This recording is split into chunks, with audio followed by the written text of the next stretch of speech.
Yo, what's up? Welcome back to my channel, Automatic Works. So,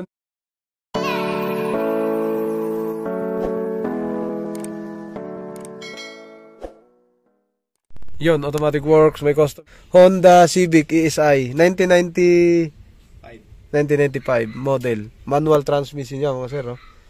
Okay, so ganda loob. Oh. Ganda loob. Pati salamin, saka dito inayusan. Si babaw. Ang problema ni sir, bumabagsak daw yung idling pagka matagal na nakaandar. Tapos siyempre pag bumagsak yung idling, hirap yan sa takbo. Hirap yung takbo, hirap ang arangkada. Ito manual siya, baka may may chupi ito pagpasok ng mga kambyo. Mga ganun, baka ayaw kumagat agad. Tingnan natin kung anong problema. O natin susi, baka walang check engine o may check engine lagi. Tok. Alright. Parang delay ang check engine. Sabay naman. Isa pa. Standby, isa pa. Tik. Okay, sabay sa fuel pump. Start tayo mga sir. Cold start 1.5 to 1,000 to 700. Standby. Standby, dahan-dahan umangat, tumaas.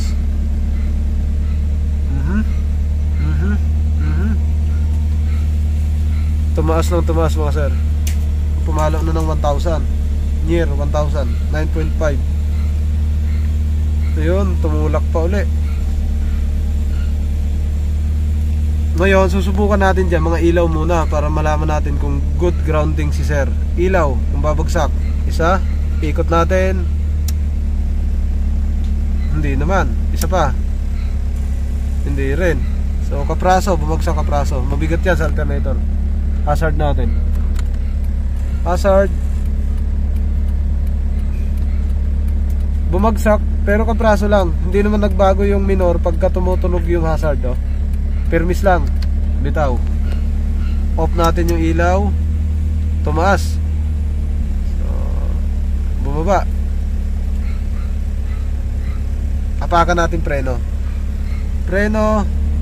Bitaw. Dapat aangat. Okay, goods. Isa pa. Angat. Ay, good. Ikot naman na bela. Baba konti. Normal lang. Isa pa. Okay, good. Revolusyon natin. Papapaluin natin kung saan siya mag-i-stop tapos mag-idle. Rev, pitik lang. 2.8. Oh, maganda. Isa pa. Ayun, bumaba. Hindi tayo umapak. Tingin ko nasa 600 na to, 600. Ayan, bumaba nang bumaba. Hindi natin inapakan. No? Bumaba pero walang inig. Hindi siya manginig, oh. Ayan, bumaba ng todo. Ayun na. Wala pang aircon yan. Hindi ko pa binuksan yung aircon. Ayan, naka-off. Bumagsak. Pitik natin ulit, revolution pa. Goods naman. Hindi niya napipigil yung hangin, tuloy-tuloy ang baba. Pagka in-start mo, tuloy-tuloy naman yung taas. Yan. So ang puwersa ng sasakyan nandito. Kaso hindi niya napipigilan yung hangin, kaya bumababa siya ng todo. Parang na to, 500. Magwa-warning na. Magwa-warning na. So marami tayong titingnan dyan. Titingnan natin yung mga sensor. Map sensor, TPS, IACV, tapos PCB valve, distributor, tingnan natin. Hindi na siya bumalik, bumagsak na talaga. Isang banayad pa. Sakto naman, kaso yung pigil niya talo. Ayun, tuloy-tuloy yung bagsak. Hindi siya napipigil. Buksan natin aircon kung aangat siya. Isa lang. Naka-on. On na. Pan. Isa. Ayun, nag-warning. Nag-warning na. So, ganito na. Masakit. Dalawa.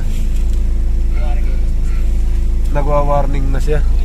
So, naka-dos. Balik tayo. So, troubleshoot natin na mga sir. Troubleshoot. Yan o. Laking pinagkaiba o. Napaka-pino. Pero bumagsak yung idle. Pinong-pino. Ganda ng ano, walang inig yung makina oh. Oh. Kaso bagsak yung idling. Ang ganda ng minor oh. Tingnan natin dito, sensor. Una, ito ay ACB. Yan. Pag manual na isa ay ganito. Tapos ito, adjustan ng hangin. Throttle body, TPS, tingnan natin yan. Okay, distributor. Tapos patakbo tayo. Alright. So, buksan muna natin lahat to mga sir. Okay naman yung kable. PCB valve. Okay din. Walang butas, walang ipit. Dito. Ano to? Normal. Dito.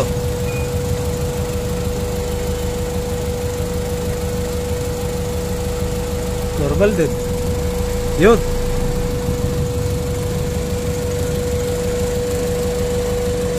Toys ay ACB. Ay ACB. Yun sa ilalim.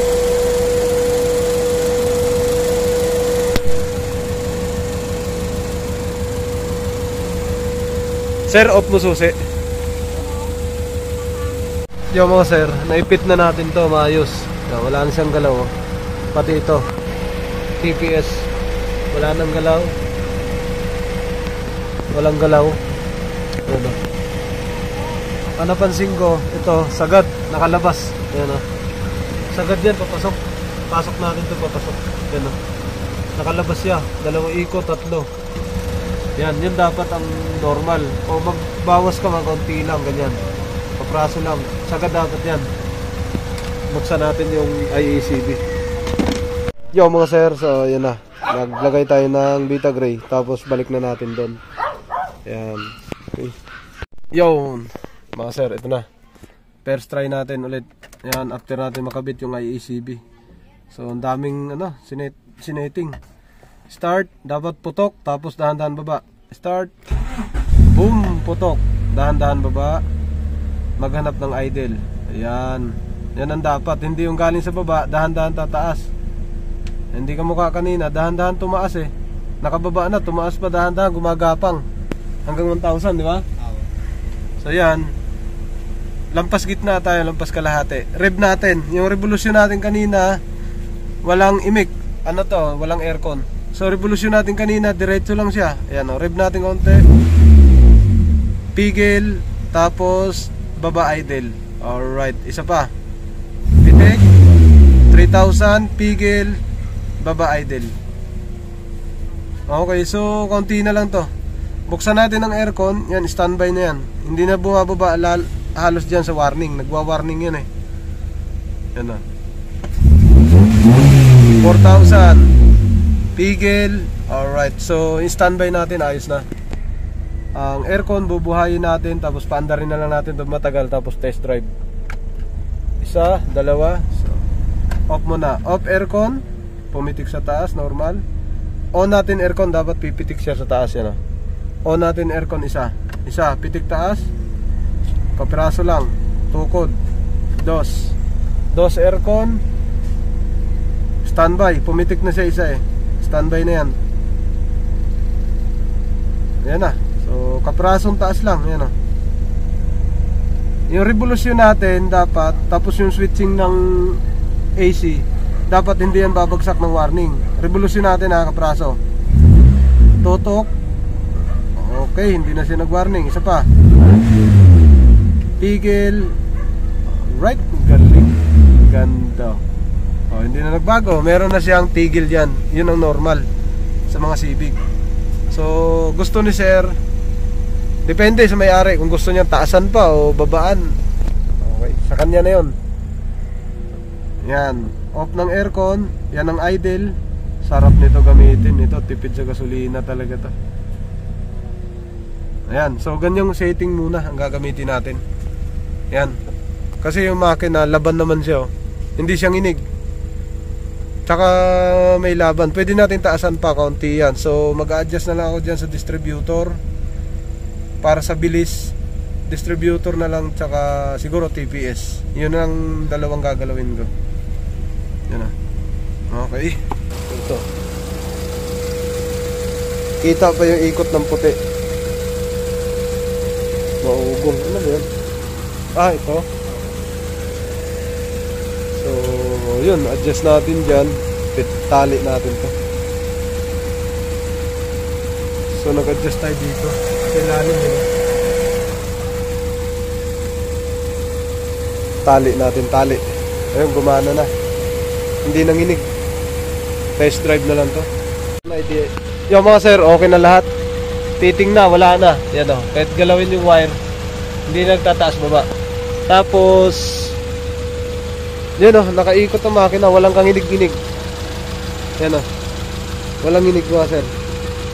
So, papa-test drive ko na kay sir. Yan. Honda Civic ASI. Gumana yung pan. Yun, hindi naka-aircon, radiator lang. Okay. So, si sir, gusto niya magdagdag ng idle.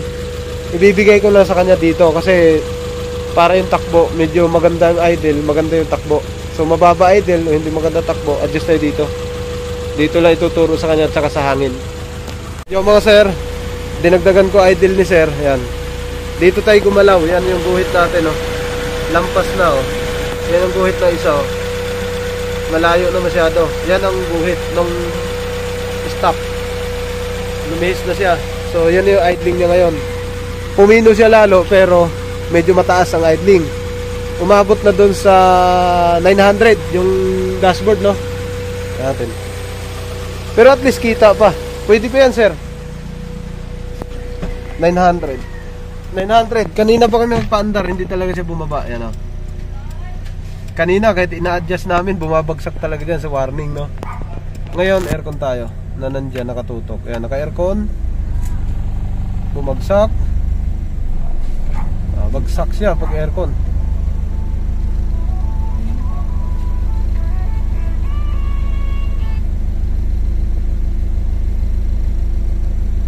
Yan, rev nga natin. Paano pagbabago?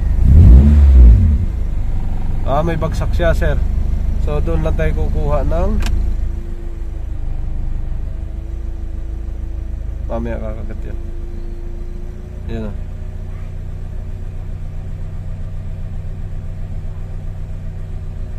So mataas 900.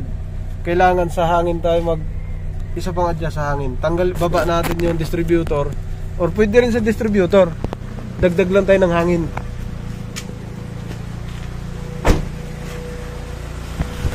Yun, tinaasan natin para hindi bumagsak yung aircon, dagdag tayo dito. Yan. Yan ang andar niya. Tingnan mo sir, anong idle. So naka-aircon, bumababa pag naka-aircon. Mabigat. Balik natin yan. Dito tayo mag-adjust. Yun mga sir, binalik na natin sa dati dahil hindi niya kaya pag malakas. Yan o. Binalik natin set up. Tapos, ang kagandahan dito, kaya na nating isagad to. Nakasagad na siya. Ayan, pwede na tayo magdagdag dito ngayon. Nakasagad yan. Hindi nakabukas tong para sa hangin. Para sa aircon, nakasagad. Pero yung idling niya, napakaganda. Okay? Tapos, wala na siyang diretsong bagsak. Ramdam dito. Ayan. Tingin ko may pigil to. Pero hindi ganun katagal. Smooth na. Oh, yan, hindi na bumababa, oh. Naka-permis na lang. Rev natin konti, ah. 2.8. Pigil. Alright, yan, good na yan. Good idle na to mga sir. Aircon tayo. Aircon. Bumagsak. Okay, tumaas. Yan. So normal. So dagdagan natin ng konting hangin yung in-adjust natin kanina. Tapos na to, yan na. Kahit hindi na siguro dagdagan, no? Tumaas naman, no? Normal lang. Okay na to mga sir. Ayos na. Rev nga muna isa. Banayad. Pigil. Okay, kulang ng ano. Dagdagan natin hangin talaga. Walang pigil pagka bawas. Pero okay naman yung idling yan. Tutok na. Yan. Naka-aircon tayo. Dos yan. Naka-dos. Off natin aircon. Standby idle. Yan na idling niya. Mas mababa kaysa pag naka-aircon. Okay, dagdag na lang konti. Tapos na to mga sir. May Yan mga Gcash sir. Offline? Test drive pa rin kami ngayon. Yan. Yan. Malakas to sir pag sa manibela. Ramdam mo? Oo. Ayun. Battery kanyan. Ayun. So, tinetest drive namin. Yan pala yung idle ah. Hindi bumabagsak. Ayun. So, nagwa-warning kasi to kanina. Kahit naka-standby, kahit hindi tinatakbo, nagwa-warning. Yan o. Honda Civic ESI. Nasa Imus tayo. Bagong daan. Yun o. Pre-wheel mo sir. Yan na yun. Yan. Okay, good. Pwede na yan. Pwede na daw. Yan o. Pwede na. Kasi pag kinambyo ko to, dati biglang bababa yung RPM yun nga yun. So marami tayong sinilip. Tapos bibigyan natin siya ng power, yung sasakyan. Pag hindi makuha sa power, bigyan natin ng hangin. Pag hindi makuha sa hangin, nako, magto-troubleshoot talaga tayo. Ang dami dun. Yun. Yan. Sarap pakinggan ng tunog. Yan o. Sarap din ang idling niya. So tinuro ko naman kay sir kung saan doon niya adjustan. Kung gusto niyang mas mahina o gusto niya kampante niya sa takbo, okay na yan. Sakto na to. Oo, nasa yan sir. Lalo yung iba hindi ganong nakakahawak ng Civic. Bago lang sila nag-Civic kaya naninibago sila. Yan, sa akin okay na yan. Hindi na siya bumabagsak ng warning. Yan o. Naka pre-wheel, naka cambio, hindi bumabagsak. Ayun. Alright, pigil lang, pigil. Okay. Yun, aircon na kami ni sir. Nakaano kami. Yan, standby. Bukas ng pan, yun, sa bintana pa lang, laki na ng binaba. Sa battery yan eh. Sa battery yan. Ano yun? Kailangan mapalit? Di naman. Pwede sir. Ang battery mo, agaw na ang kuryente. Hindi na niya ganong kaya or mahina na magkarga ang alternator. Okay, so naka-aircon kami. Standby mode, walang inig. Takbo. Okay. Yan, dyan sa aircon malaking pinagbabago niyan. Dahil dalawa ang pan ang umiikot dyan. Tapos dapat gumagana idle up. Pag hindi gumagana yung mahirap talaga. So yung iba ginagawa tinataasan.